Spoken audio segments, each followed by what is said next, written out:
Radio Syiar Tauhid Aceh 96,1 FM.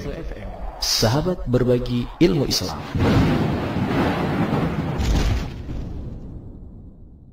A'udzu billahi minasy syaithanir rajim.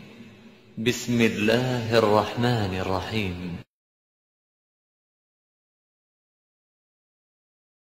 سيقول السفهاء من الناس ما ولاهم عن قبلتهم التي كانوا عليها قل لله المشرق والمغرب يهدي من يشاء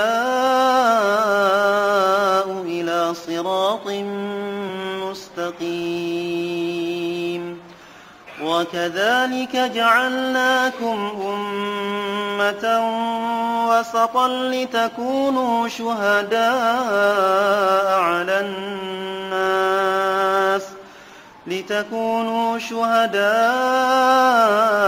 على الناس ويكون الرسول عليكم شهيدا وما جعلنا القبلة التي كنت عليها إلا لنعلم من يتبع الرسول ممن ينقلب على عقبيه وإن كانت لكبيرة إلا على الذين هدى الله وما كان الله ليضيع إيمانكم إن الله بالناس لرءوف رحيم